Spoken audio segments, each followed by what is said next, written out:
እንዴት ናችሁ ልጆች? እንኳን ደህና መጣችሁ። ለእይታ ማራኪ በሆነ አቀራረብ ትምህርታዊ ዝግጅቶች እየተሰናዱ የሚቀርቡበት የእናንተው ቻናል የልጆች ማዕድ።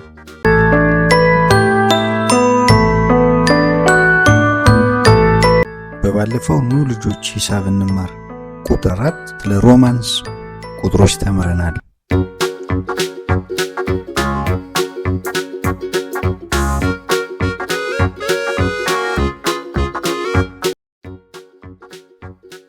በዛሬው ልጆች ኑ ሂሳብ እንማር ቁጥር 15 ተከታታይ ትምህርት ከአራቱ መሰረታዊ የሂሳብ ስሌቶች መካከል አንዱ የሆነውን ማባዛት እንማራለን።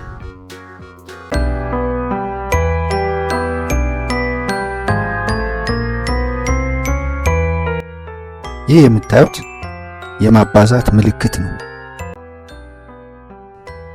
የማባዛት ስሌት በምንሰራበት ጊዜ እንዴት እናነባለን ለሚለው ለምሳሌ 2 ሲባዛ 3 ወይም በ3 ወይም ደግሞ 2 ጊዜ 3 2 ጊዜ 3 እያልን እናነባለን። መልካም። ቁጥሮችን በምናባዛበት ጊዜ ማስታወስ የሚገቡን ልዩ ሁኔታዎች ይኖራሉ። ከነኚህ መካከል የዜሮ ህግ የመጀመሪያው ማስታወስ የሚገባን ሲሆን ሁለተኛው ደግሞ የአንድ ህግ የምንለው ይሆናል። ቁጥሮችን በዜሮ ስናባዛና ቁጥሮችን ደግሞ በአንድ ስናባዛ የሚሰጡት ውጤት እንደማለት ነው። ለምሳሌ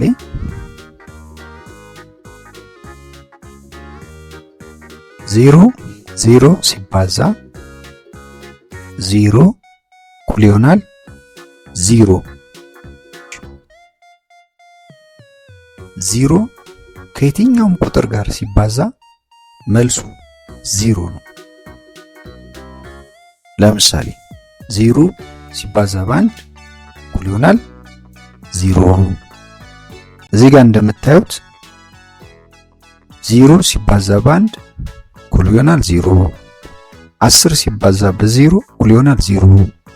በ0 የትኛውንም ቁጥር ስናባዛ ውጤቱ 0 ይሆናል ማለት ነው። ሌላው ደግሞ የአንድ ህግ የምንለው ይሆናል።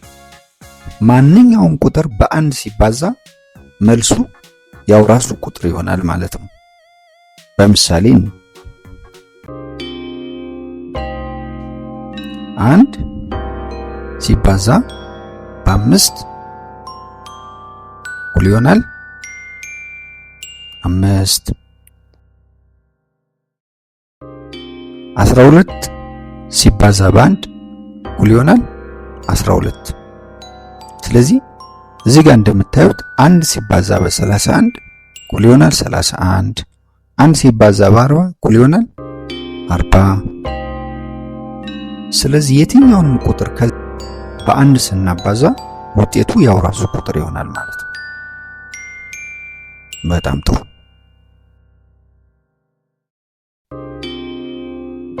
ልጆች አሁን ደግሞ እንዴት ማባዛት እንደምንችል ቀለል ባሉ ቁጥሮች ልምምድ እናድርግ። ለምሳሌ 2 ሲባዛ በ3 እኩል ይሆናል ስንት ነው?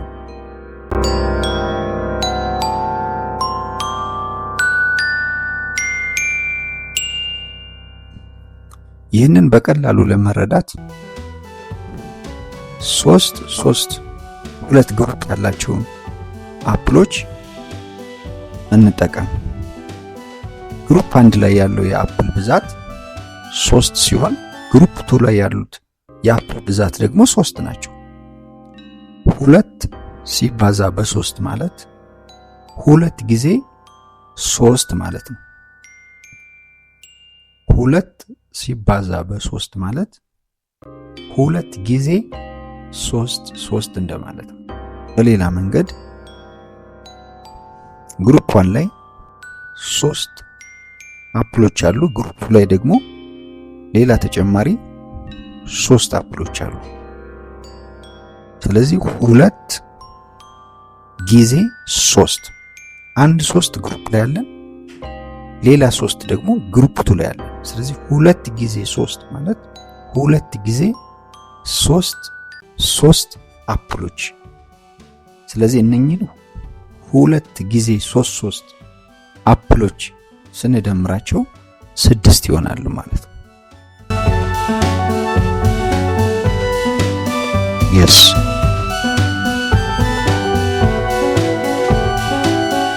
ተጨማሪ ምሳሌ እንስራ።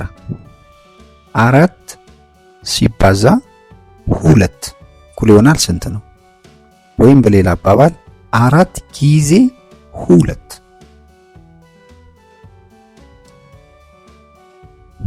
4 ሲባዛ 2 4 ጊዜ 2 ማለት ነው።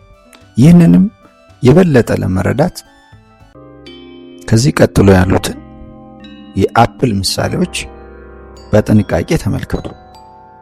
እዚህ ጋር የምታያቸው 2 2 2 2 2 የሆኑ 4 አፕሎች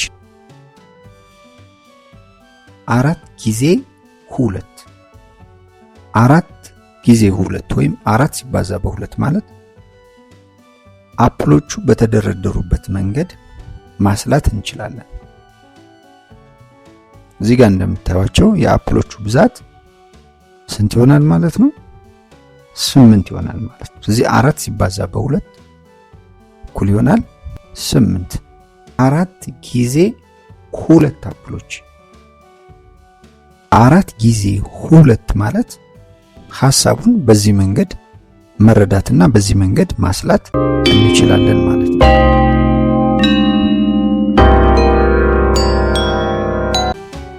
በጣም ጥሩ።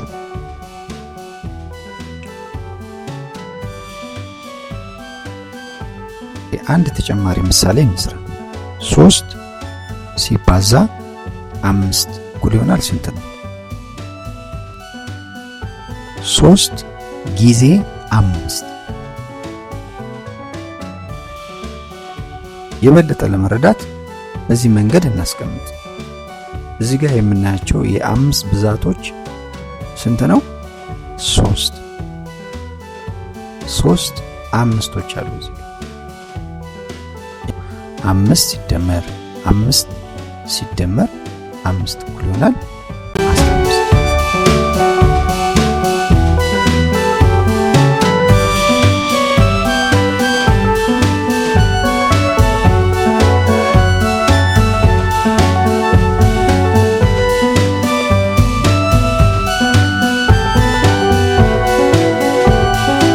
የመጨረሻው ምሳሌ እንስራ። 1 ሲባዛ በ6 ስንት ይሆናል?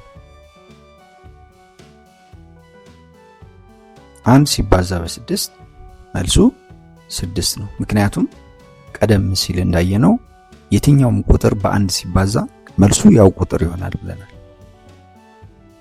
በጣም ጥሩ።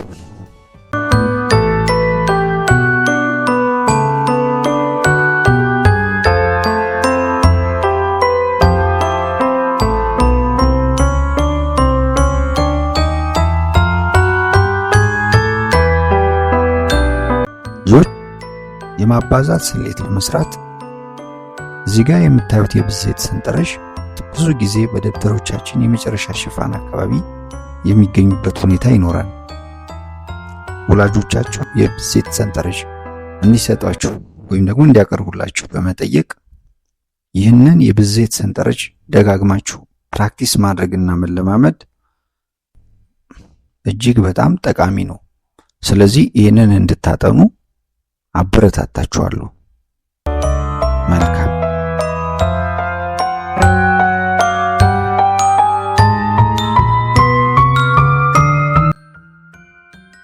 አሁን ደግሞ ኤክሰርሳይዝ እንስራ።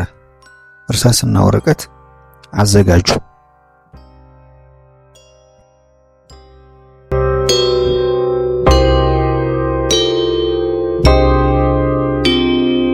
ወደ መጀመሪያው ጥያቄ እንሂድ። 2 ሲባዛ በ5 እኩል ይሆናል ስንት ነው? ወይም ደግሞ 2 ጊዜ 5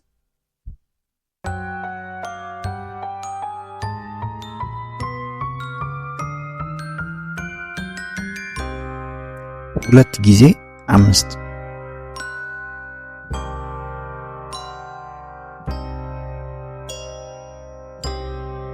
10 አመጣችሁት። በጣም ጥሩ። 2 ጊዜ 5 10 ይሆናል ማለት ነው። በጣም ጥሩ። ወደሚቀጥለው ጥያቄ ደግሞ እንሂድ። 95 ሲባዛ 0 መልሱ ስንት ነው?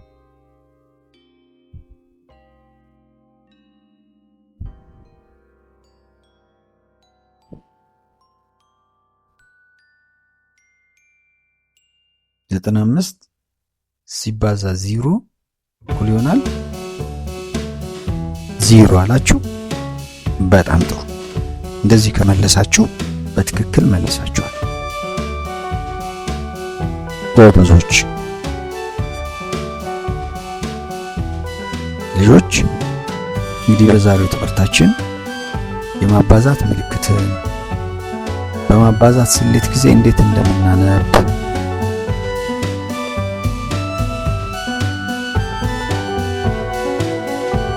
የዜሮና የአንድ ህግ እንዲሁም ደግሞ ተከታታይ ልምምድ አድርገናል። እንግዲህ ልጆች በሚቀጥለው በሌላ ዝግጅት እስክንገናኝ ሰላም ሁኑ። ቻው።